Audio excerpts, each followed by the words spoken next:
Assalamualaikum warahmatullahi wabarakatuh. Kembali lagi dengan saya. Kali ini kita akan membahas materi prinsip konversi pada sel surya.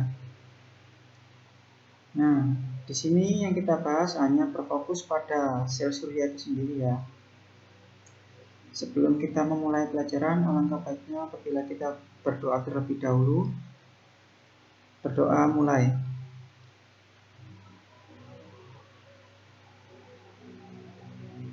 Berdoa selesai.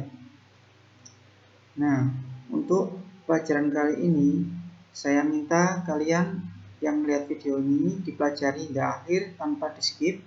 Jadi materi yang didapat tidak ada kekeliruan dalam penangkapan materi dan pemahamannya bisa penuh tanpa ada potong-potongan.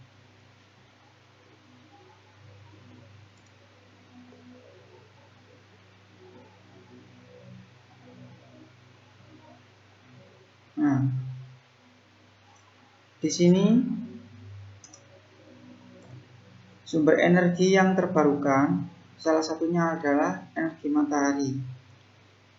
Nah, di sini energi matahari memiliki porsi yang lebih banyak dibandingkan energi-energi yang lain dalam ranah energi terbarukan. Apalagi di tempat kita atau di negara kita adalah negara tropis. Jadi sumber energi matahari sangatlah banyak sekali intensitasnya dibandingkan dengan energi yang lain. Nah, pemanfaatan energi matahari ini bermacam-macam.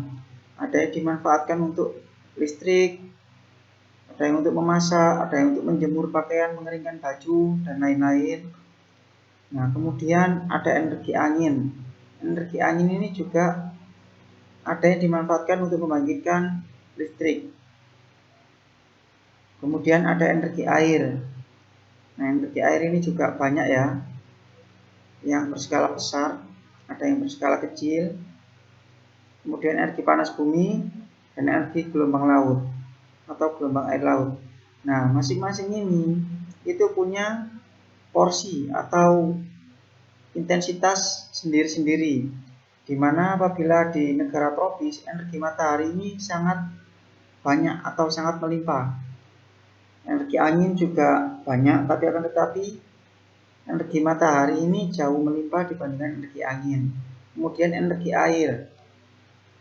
Nah, energi air ini juga termasuk banyak ya, akan tetapi di sini masih ada faktor-faktor lain yang mempengaruhi, misalnya musim, kemudian curah hujan. Nah, ini juga berpengaruh pada pembangkitan yang menggunakan energi air.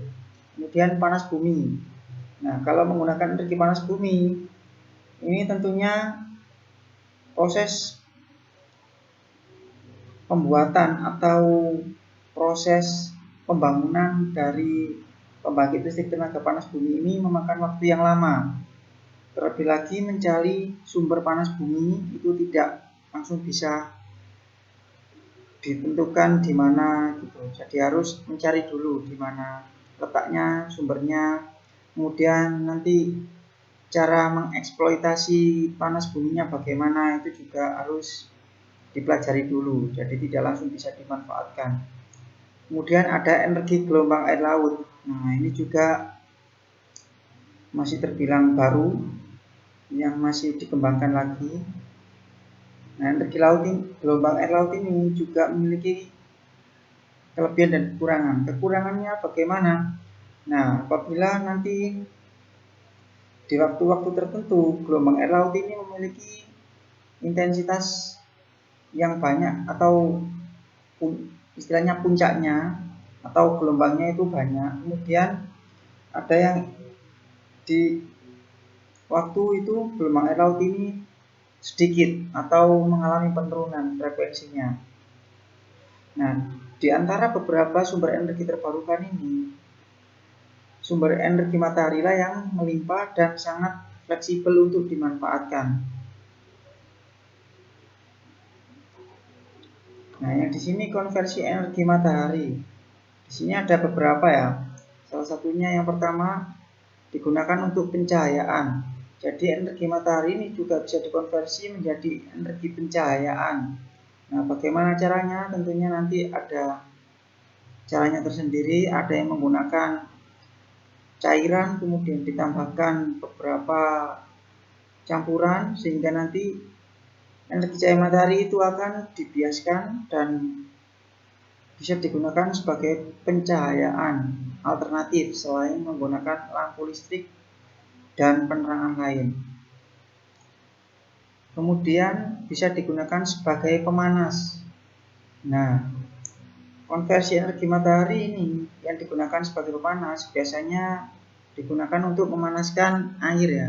Jadi untuk pemanasan air yang digunakan untuk mandi itu biasanya di rumah-rumah orang yang mewah-mewah itu pemanasnya biasanya menggunakan konversi dari matahari. Ada juga yang menggunakan listrik. Kemudian digunakan untuk desalinasi. Nah, ini mungkin terbilang baru didengar untuk kalian ya mungkin ya. Jadi desalinasi ini untuk penguapan. Jadi untuk menghilangkan kadar air garam biasanya digunakan pada PLTU untuk persediaan air pengisian ketel. Jadi kalau air laut itu kan mengandung garam. Nah, mineral garam ini sangat tidak mendukung atau sangat merusak bagi keberlangsungan PLTU. Nah, di sini makanya kadar mineral air garamnya ini dihilangkan dengan cara desalinasi atau diuapkan. Jadi diambil airnya saja tanpa mengambil kadar garam. Kemudian digunakan untuk memasak. Nah, sekarang juga sudah ada yang namanya kompor tenaga panas matahari. Nah, di sini jadi cahaya matahari itu difokuskan pada satu titik. Nah, saat difokuskan ini panasnya akan berkali-kali lipat. Kemudian panas tersebut bisa dimanfaatkan untuk memanaskan air atau memasak yang lain, bisa untuk memasak nasi dan lain-lainnya. Kemudian konversi energi matahari menjadi energi listrik. Nah, di sini ada beberapa macam ya cara mengkonversi energi matahari menjadi energi listrik. Nah, salah satunya menggunakan sel surya atau PV modul. Nah, kalau kalian belum tahu bagaimana itu sel surya atau PV modul, itu bisa kalian lihat atau kalian searching nanti bentuknya bagaimana. Itu ada bermacam-macam, karakteristiknya juga sendiri-sendiri. Nah, dari kelima ini yang kita bahas adalah konversi energi matahari pada PLTS jadi menjadi listrik ya. Nah, pada sel surya itu saat terjadi konversi matahari, energi matahari menjadi energi listrik itu ada istilah yang namanya fotovoltaik. Nah, di sini merupakan proses konversi energi matahari menjadi listrik, yakni ketika sinar matahari mengenai permukaan sel surya, energi yang dibawa oleh sinar matahari atau yang disebut dengan foton ini akan menerpa sel surya atau nanti sinar matahari ini akan mengenai sel surya. Nah, di situ energi foton akan diserap oleh sel surya, kemudian mengakibatkan elektron pada sel surya tersebut menjadi bergerak bebas. Kemudian di sini elektron dari sambungan P positif, N itu negatif, ini berpindah dari bagian P menuju ke N dan selanjutnya mengalir terus. Nah, di sini ketika ada sebuah elektron yang mengalir, nah di situ akan timbul yang namanya arus listrik.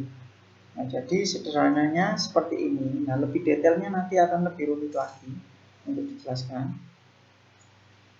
Nah, di sini jadi pada energi matahari ini itu itu mengandung yang namanya foton. Foton tersebut akan menimpa atau mengenai dari sel surya. Sel surya ini itu terbuat dari bahan semikonduktor. Jadi pada bahan semikonduktor ini terdapat dua jenis, yakni jenis positif dan negatif. Nah, saat terkena sinar matahari tersebut, elektron-elektron yang sebenarnya ini diam, dia akan menjadi bergerak bebas. Nah, saat bergerak bebas tersebut, ada perpindahan elektron dari sisi positif ke sisi negatif. Nah, saat perpindahan ini akan timbul yang namanya arus. Nah, seperti itu sederhananya. Nah, proses konversi pada sel surya. Nah, yang pertama ketika foton yang terdapat pada sinar matahari mengenai sel-sel PV atau photovoltaic modul pada sel surya. Jadi pada sel surya ini biasanya ada modul-modul yang disusun menjadi sebuah panel surya. Nah, nanti di sini energi foton ini akan mengakibatkan elektron-elektron yang terkena tumbukan dari foton ini menjadi bergerak. Ya. Kemudian mengalir secara bebas dan dengan demikian menciptakan arus listrik. Jadi aliran elektron ini yang mengakibatkan timbulnya arus listrik. Kemudian kontak atau penghubung logam pada bagian atas dan bawah sel surya. Jadi pada sel surya itu di bagian positif dan negatifnya itu terdapat logam penghantar. Nah, logam penghantar ini berguna untuk menyalurkan keluaran arus listrik dari proses fotovoltaik tadi. Nah, pada ujung-ujung sisi positif dan negatif ini ketika diberikan sebuah beban, maka elektron ini akan mengalir ya, dari sisi positif menuju sisi negatif, sehingga nanti akan timbul arus listrik. Nah, apabila tidak berbeban, di sini elektron ini bergerak, akan tetapi masih stagnan, jadi diam pada posisinya. Yang positif masih pada sisi positif, yang negatif, elektron di negatif masih pada sisi negatif. Akan tetapi ketika sudah dibebani, akan terjadi perpindahan dari sisi positif menuju sisi negatif, sehingga timbul arus listrik. Nah, arus listrik yang dihasilkan oleh sel surya ini berjenis arus searah atau arus DC. Nah, bila nanti pada skala besar, pada PLTS itu kan arus DC. Nah, untuk mendapatkan arus AC-nya bagaimana? Kan peralatan listrik di rumahmu itu kebanyakan menggunakan arus AC. Nah, nanti di situ ada sebuah komponen yang namanya inverter daya. Jadi sumber arus searah dari PLTS ini akan dikonversi menjadi arus bolak-balik oleh inverter, sehingga nanti bisa dimanfaatkan oleh peralatan listrik di rumah kalian. Nah, secara sederhana seperti ini, saya akan jelaskan, ada gambarnya di sini.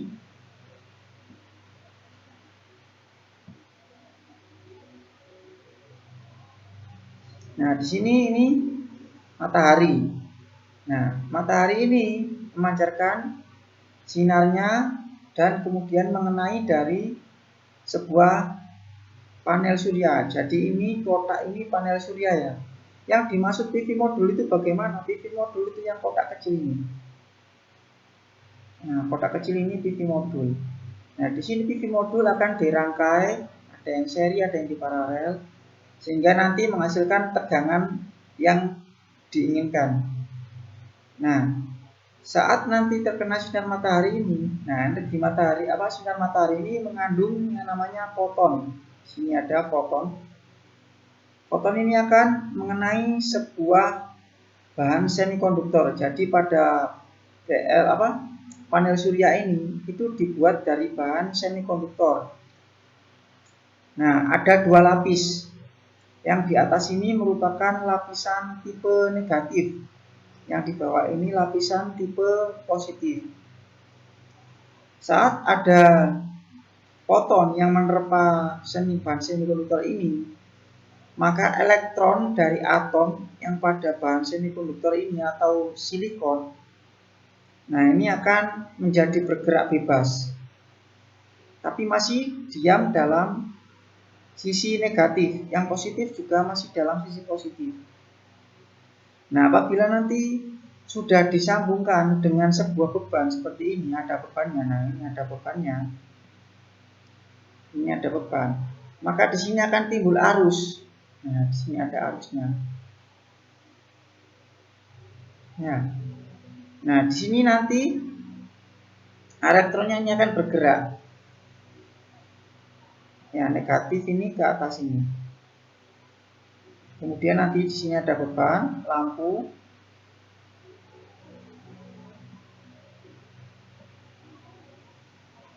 Nah, ini yang negatif. Kemudian dari bawah ini yang positif. Nah, di sini maka akan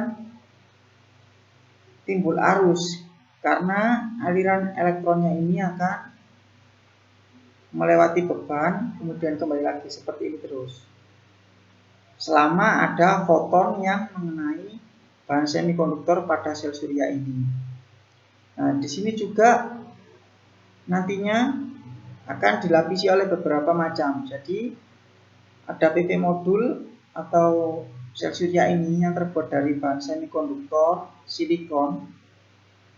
Ini akan dilapisi oleh anti refleksi. Nah, jadi nanti sinar matahari itu benar-benar akan diserap, jadi tidak direfleksikan ke atas.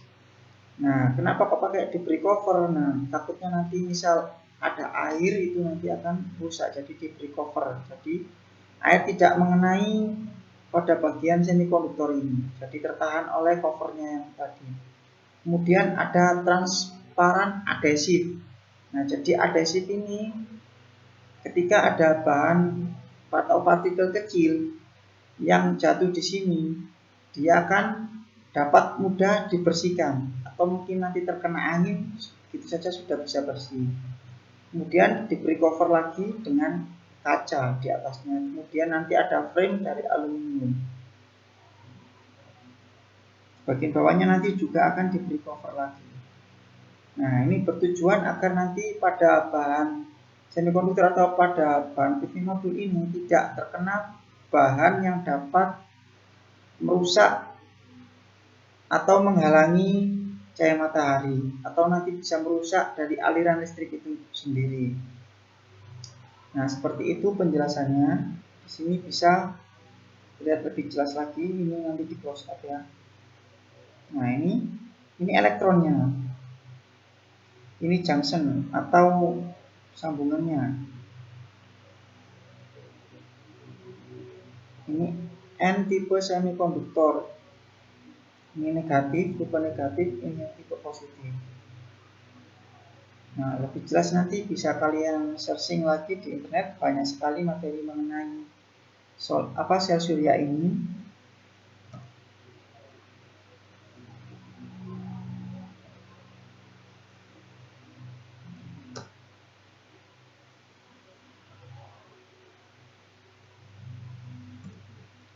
Nah, sekarang tugasnya.